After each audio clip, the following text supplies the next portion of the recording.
El tema que he elegido para mi presentación el día de hoy en la universidad es el delito de lavado de activos, dada la importancia de este delito en estos tiempos, más en nuestro país, en los últimos años, donde los actos de criminalidad organizada han motivado que desde el Estado exista una respuesta en materia político-criminal de lucha contra la criminalidad organizada y el delito de lavado de activos. El delito de lavado de activos es un delito no reciente, ciertamente. Es un delito que ya se contempla en las legislaciones hace ya más de 30 años. Es un delito nuevo en ese sentido, porque por cierto, no es un delito de aquellos llamados desde la perspectiva de Ferri como delitos naturales, como el homicidio, las lesiones. Son de aquellos delitos llamados instrumentales, delitos creados para proteger y salvaguardar el sistema. Es un delito, como digo, en nuestro sistema que tiene recién aproximadamente 30 años de existencia. Y la pregunta es, ¿por qué un delito tiene tan reciente data? Los delitos son aquellas conductas que afectan los derechos fundamentales de la persona, las normas fundamentales, los bienes e intereses fundamentales de una sociedad, y estos deberían estar perennes en el tiempo. El delito de lavado de activos, como hoy día vamos a poder ver, tiene una naturaleza particular, tiene una circunstancia particular, y de la cual hay que discutir hoy en este recinto académico con las libertades del caso, sin las presiones políticas o de lo explicable como correcto políticamente en la sociedad. Este es un recinto académico y vamos de manera conjunta a revisar la norma, a ver cuáles las posibles criterios de interpretación, cuáles son las posibles interpretaciones de cada uno de sus elementos y cuál es la necesidad político-criminal de ella. Y sí, ciertamente tenemos una necesidad político-criminal de contemplar un delito como tal. Así que toda esa problemática vamos a tratar el día de hoy. El delito de lavado de activos está regulado en una ley penal especial en nuestro país, y la ley que la regula a la actualidad es el decreto legislativo 1106, que fue promulgada el 19 de abril del año 2012, es decir, hace poco, hace un poco más de 2 años. Recordarán ustedes que en el país, durante este gobierno, se empezó con un proceso de lucha contra la ilegalidad de la minería, los distintos actos que suponía la minería ilegal, con acciones en Madre de Dios, en Puno, y en ese marco donde políticamente se estableció en la agenda pública de que la minería ilegal suponía una grave afectación a la convivencia social, es que el gobierno, y en general se puede decir la clase política a través del Parlamento y luego el gobierno, se decide emitir una ley, la Ley de Lucha Eficaz contra la Minería Ilegal, se llama así la norma, que regula el delito de lavado de activos y otros delitos conexos a él. Sin embargo, esta ley no es, por cierto, la que da origen al delito de lavado de activos, pero es la ley actual la que rige este delito. Vamos a ver cuál es, de manera panorámica, la legislación antecedente a esta ley, y luego vamos a regresar a ver concretamente el tipo penal que contempla el decreto legislativo 1106. ¿Cuál es el origen del delito de lavado de activos? ¿Por qué la importancia y por qué hoy está en la agenda política, político-criminal de nuestro país? El delito de lavado de activos, probablemente ustedes ya tengan una idea general, porque todos los días, los medios de comunicación presentan diversos casos de criminalidad organizada y de delito de lavado de activos.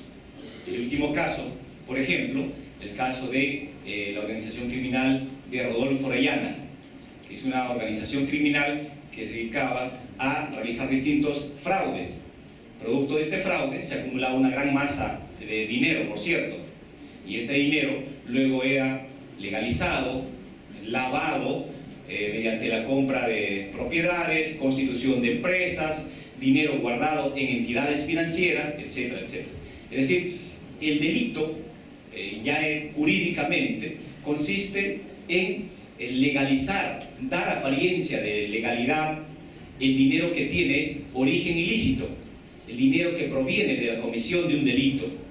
Originariamente, este delito surgió como el delito de lavado de dinero proveniente del tráfico ilícito de drogas. Este fue el nacimiento del delito de lavado de activos.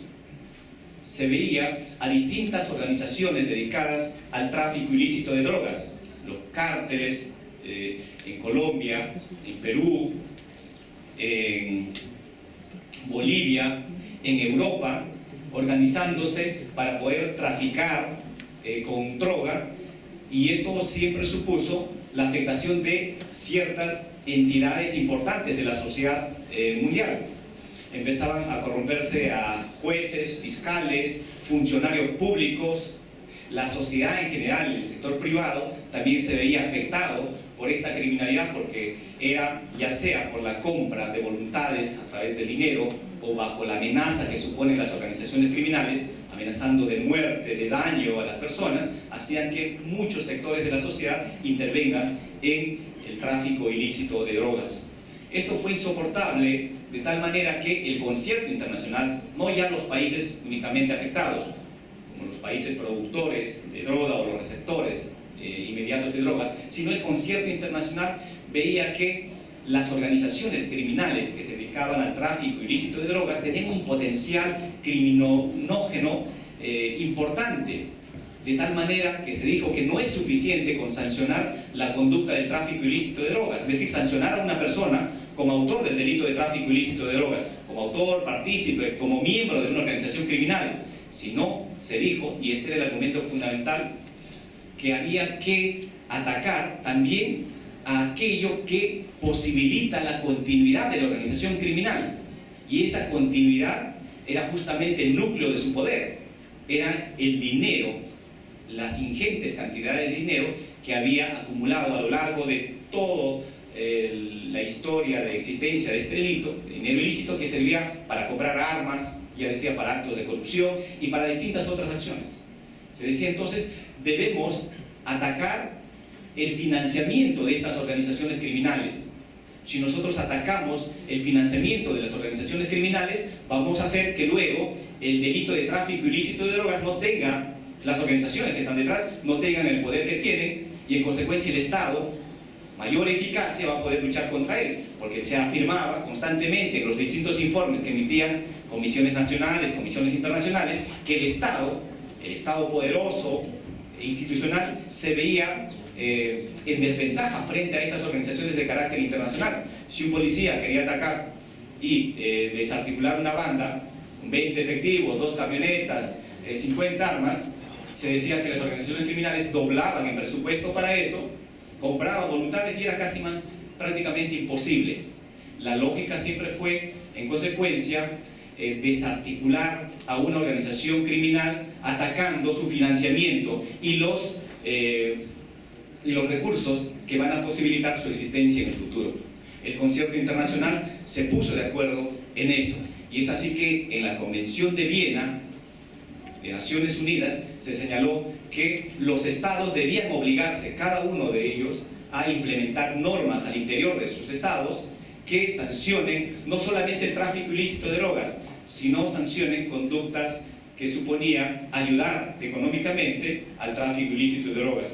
Y se creó el delito de lavado de activos, que consiste en sancionar a aquella persona que recibe dinero del narcotráfico y lo guarda, lo esconde, lo transfiere y lo transforma. Este es el origen del delito del lavado de activos, llamado antes el delito de lavado de dinero proveniente del tráfico ilícito de drogas. Entonces, la pregunta que en aquel entonces se formulaba siempre en la doctrina y el derecho penal era: ¿cuál era el fundamento de sancionar tal conducta?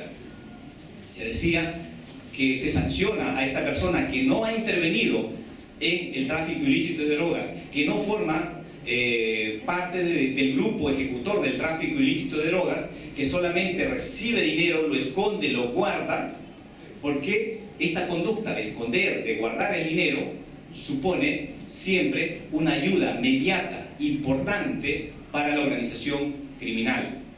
entonces se sanciona este tipo de conductas, el lavado de dinero proveniente del tráfico ilícito de drogas, como un delito distinto del delito de tráfico ilícito de drogas. Era una suerte de sanción al delito de encubrimiento que ya en aquel entonces sí existía. El delito de encubrimiento tiene larga data en nuestra historia. El delito de lavado de activos no es sino una forma, y ustedes van a ver en su estructura típica, similar al delito de encubrimiento, porque de lo que se trata de acciones que tratan de esconder el objeto del delito. Si producto del tráfico ilícito de drogas se logró 1 millón de soles en dinero ilícito, luego una tercera persona que no participó en el delito de tráfico ilícito que sucedió en el pasado, imaginemos 1 año antes, actúa realizando diversas acciones, ya decíamos, transformar, esconder, guardar estos bienes con el objeto de evitar que se reconozca su origen ilícito, y esto supone siempre un acto de encubrimiento real. Entonces, por eso es que la doctrina inicialmente empezó a discutir cuál era finalmente la diferencia entre el encubrimiento real y el delito de lavado de dinero, porque la estructura es similar. Ese es el origen del delito de lavado de dinero. En la Convención de Viena se estableció esta convención marco. A raíz de esta convención, los distintos estados del orbe internacional empezaron a introducir en sus normas tipos penales que sancionaban las conductas del lavado de dinero proveniente del narcotráfico. Lo mismo pasó en la Convención de Palermo, y después de esta convención vinieron otras tantas convenciones de carácter internacional, todas ellas orientadas cada vez a mejorar la redacción y las acciones que debía realizar cada estado para sancionar este flagelo internacional. Era un delito, por supuesto, no que afectaba al concepto internacional, no era un delito, por decir así, doméstico de cada estado, ya era una preocupación internacional, de tal manera que la propia Naciones Unidas tuvo que adoptar diversas decisiones en función de la necesidad de combatir este ilícito. En el derecho nacional tenemos a diversas normas que han sancionado y regulado el delito de lavado de dinero, justamente como parte del cumplimiento de la Convención de Viena a la cual he hecho referencia, y de los diversos otros tratados orientados a combatir el narcotráfico y el lavado de dinero. La primera norma que tuvimos fue el decreto legislativo 736, que introdujo 2 artículos al Código Penal, el artículo 296 y 296A, 296B, que sancionaban las distintas formas de lavado de dinero. Los actos de lavado se han mantenido en el tiempo, aún hoy, con el decreto legislativo 1106. Siempre son actos de conversión, de transferencia y ocultamiento de dinero que tiene origen ilícito. Luego de este decreto legislativo 736 vienen otras normas, todas ellas a mejorar siempre la redacción de estos tipos penales.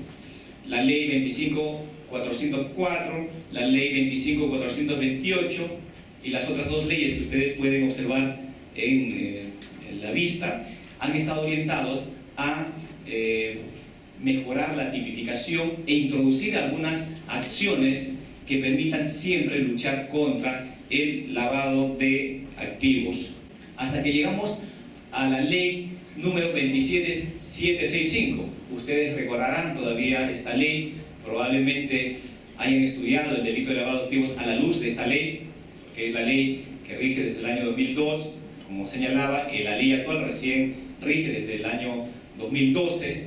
La ley 27765 tiene varias características que hacen importante mencionar y subrayar. Como marco de esta ley existe el encuentro de la CAFI, que son las siglas de una organización de carácter internacional, son el Grupo de Acción Financiera de carácter internacional, es decir, reúne a los países más ricos, más industrializados de la orbe, que toma, por decir así, cartas en esta problemática internacional para decir de qué modo este grupo, que tenía otros fines un poco de estructurar el financiamiento internacional, de cómo ellos, desde su postura, desde su posición, podían contribuir a la lucha contra el lavado de activos. Es así que se reúnen estos países, los países del GAFI, para estructurar medidas que los estados deberían adoptar. En función a la Convención de Viena existía la obligación del estado de adoptar ciertas medidas, pero las directivas de la GAFI fueron directivas que proponían determinadas acciones para la lucha contra el lavado de activos que hacían casi obligatoria su adopción por los estados, porque algún estado que no adoptara estas recomendaciones de la GAFI se sometía a sanciones de carácter económico. Es decir, la GAFI cada cierto tiempo hacía un análisis del estado de cosas a nivel mundial para decir los países colaboradores y no colaboradores.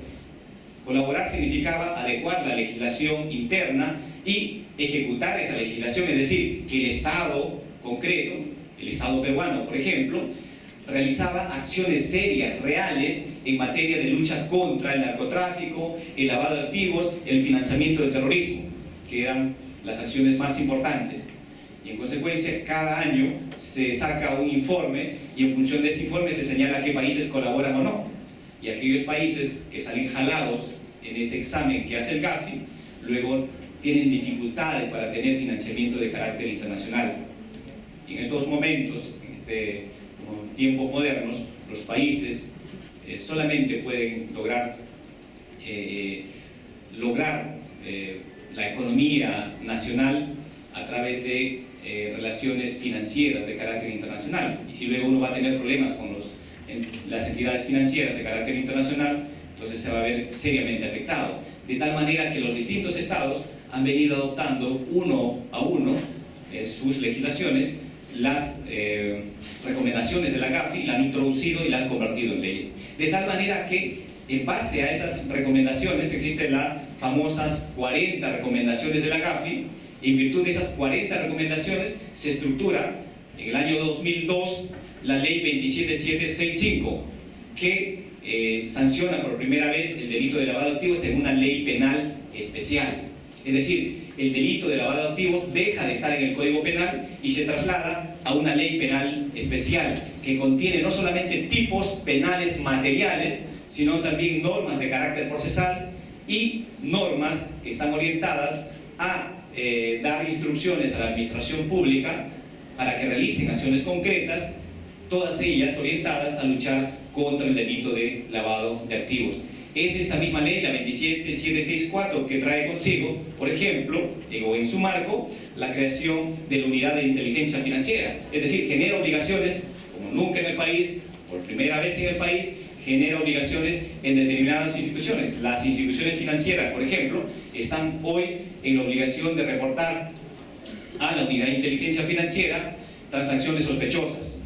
Es decir, todos los bancos, financieras, cajas, etcétera, informan periódicamente a la unidad de inteligencia financiera estas transacciones sospechosas. ¿Por qué lo hacen? Porque es posible que se trate de casos de lavado de dinero. Es decir, son acciones de carácter administrativo, siempre orientados a la lucha contra el lavado de activos. Entonces, la ley 27765, en primer lugar, trae consigo una ley penal especial, importante. Desde la perspectiva político-criminal se señala, es mejor una ley penal especial para poder dar énfasis en que el Estado tiene una política de lucha contra determinada forma de criminalidad. Segundo, se establecen normas o acciones de carácter administrativo como las que ya he señalado, por ejemplo, la creación de la unidad de inteligencia financiera.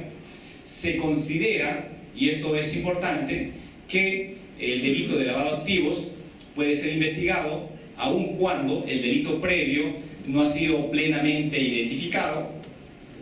Luego también se sanciona el autolavado, es decir, aquello que antaño todavía no era aceptado por el derecho penal, como sancionar como autor del delito de lavado de activos a aquel que había participado en el delito previo, o sea que todavía era rechazado, se acepta con esta ley, la ley 27765. Estos son los antecedentes del delito de lavado de activos. Decíamos al inicio de la conferencia que la ley que regula actualmente este delito es el decreto legislativo 1106, y que fue dada el año 2002 en el marco de la lucha eficaz contra el lavado de activos y otros delitos relacionados a la minería ilegal y el crimen organizado. Ya hemos adelantado, pero ¿en qué consiste el delito de lavado de activos nuevamente? ¿Cuál es la definición? Hay definición económica y definición jurídica relevante para poder comprender este fenómeno. El delito de lavado de activos es una acción o conjunto de acciones orientado siempre a dar apariencia de legalidad, a esconder bienes de origen ilícito. Las acciones realizadas desde la administración, la empresa privada, con intervención de instituciones financieras de orden estatal o privado, todas ellas siempre orientadas a esconder dinero que tiene fuente ilícita, serán considerados delito de lavado de activos. Pero la definición jurídica es ya un reflejo de lo que dice el tipo penal y habría que entender en estricto qué constituye delito concretamente. Y el delito de lavado de activos puede ser entendido como una actividad criminal no convencional cuya finalidad es impedir la identificación, incautación o decomiso de bienes que tienen fuente ilícita, que tienen origen ilícito, que vienen de la comisión de delitos. ¿Cuáles son las acciones típicas? En la ley especial de lavado de activos, se regulan las acciones típicas en los artículos 1, 2 y 3. ¿Y cuáles son?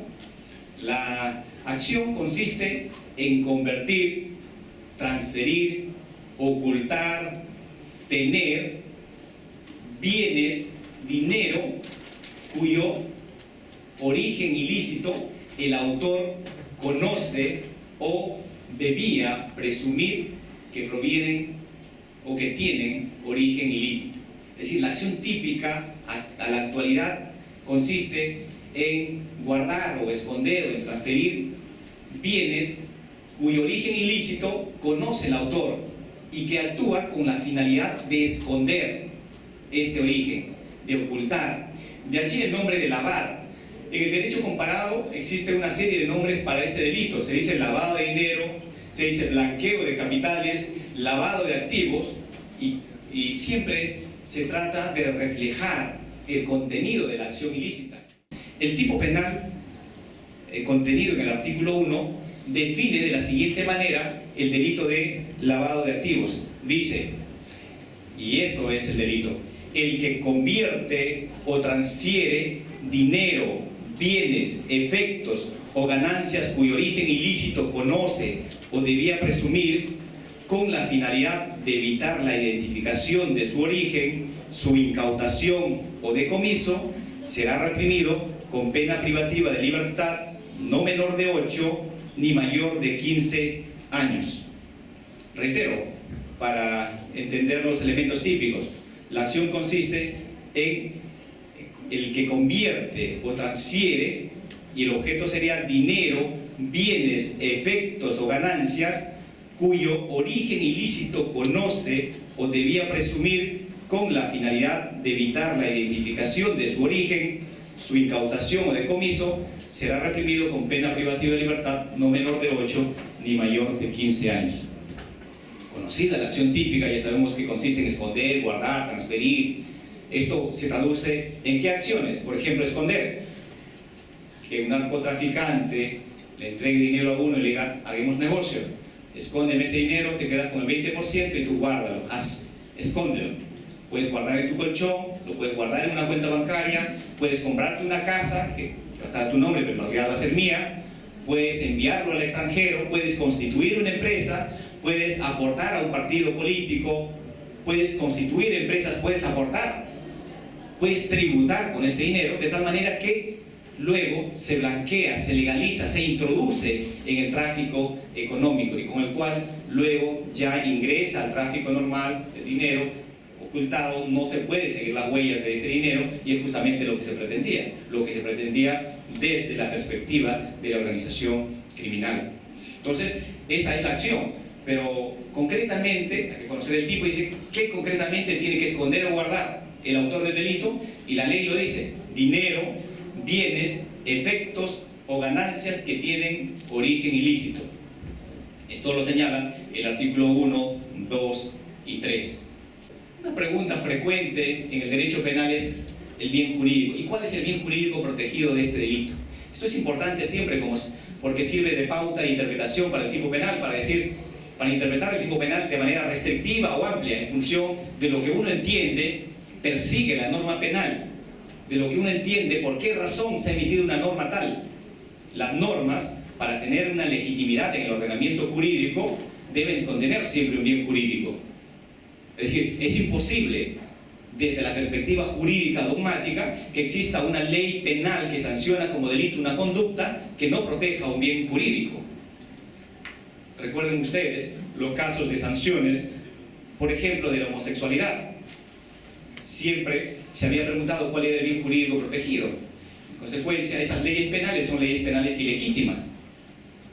Se ha sancionado como delito en nuestra historia, en la historia legislativa, la infidelidad, el adulterio como delito. La pregunta era, ¿cuál es el bien jurídico protegido aquí? Si esto debe ser sancionado con pena privativa de libertad, que mover el sistema penal, delito. Entonces, a lo largo de la historia, el legislador siempre ha incurrido en excesos de sancionar con pena mediante un proceso penal. Recuerden, el derecho penal es el instrumento más importante de sanción, priva de un derecho fundamental a la persona, su libertad. Y la libertad implica casi vida. 30 años de vida encerrado es privar casi de la vida a una persona. Es consecuencia, el Estado puede sancionar con pena, es decir, crear delitos, sancionar como delito conductas excepcionalmente, el principio de ultima ratio. Recuerden, el derecho penal es ultima ratio y en consecuencia solamente se puede legitimar una sanción penal, también el delito de lavado de activos, si y solo si protege un bien jurídico. Entonces se empezó a preguntar la doctrina cuál es el bien jurídico que se pretende proteger, y en la doctrina se han señalado como bien jurídico de este delito el orden socioeconómico, la administración de justicia y el delito pluriofensivo.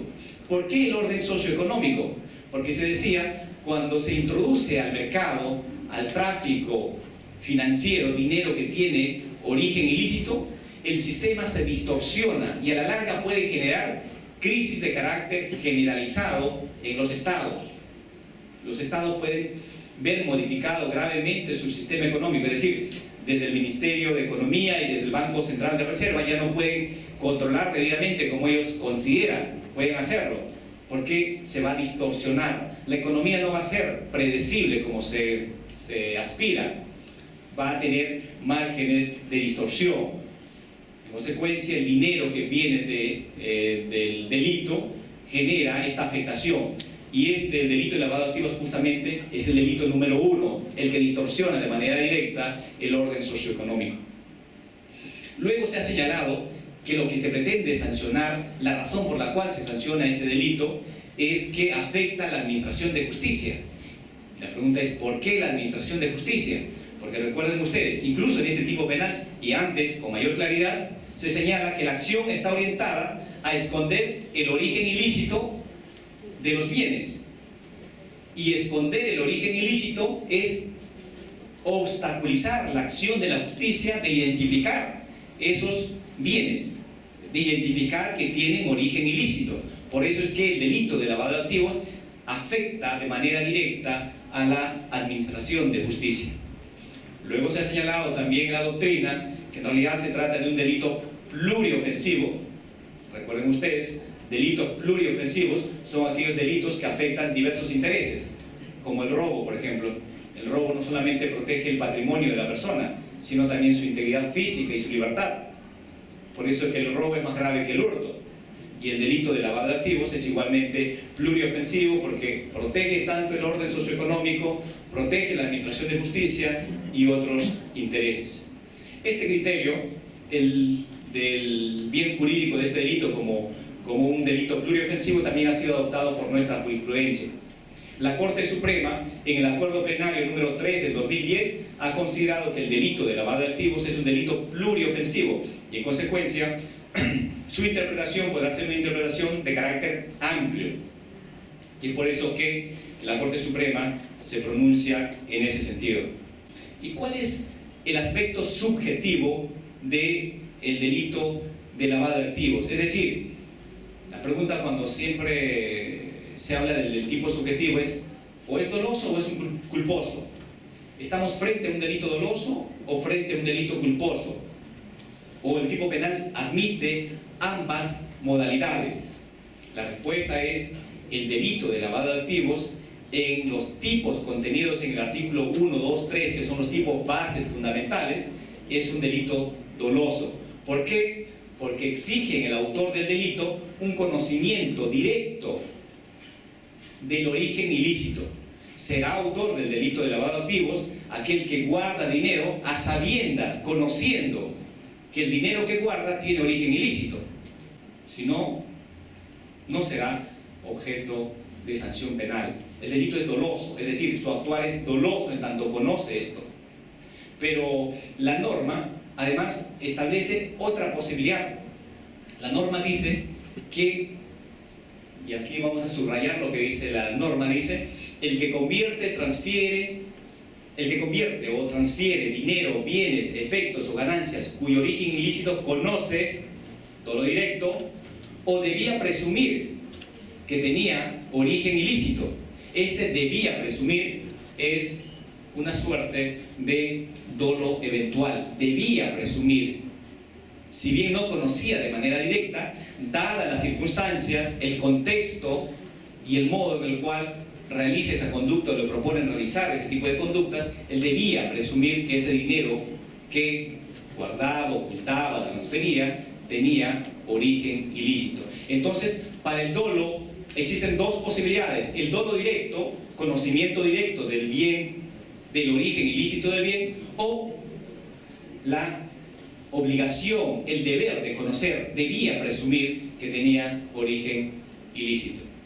Siempre este conocimiento es conocimiento del origen ilícito. Y luego, finalmente, en el aspecto subjetivo del tipo penal, la norma exige, además, un elemento de tendencia interna trascendente. Recuerden ustedes que estos elementos de tendencia interna trascendente son elementos que van más allá del dolo o la culpa. Son elementos siempre, o elementos subjetivos distintos a estos, distintos al dolo, orientados un poco a especificar la orientación de la voluntad de quien actúa como autor de este delito. En este caso es la finalidad de evitar la identificación del origen ilícito. Además de conocer que este bien que él esconde, guarda, transfiere, tiene origen ilícito, debe actuar con la finalidad de obstaculizar o evitar su identificación. Es decir, ¿por qué actúa? ¿Cuál es el móvil de la conducta del autor del delito de lavado de activos? Es evitar la identificación de este origen ilícito.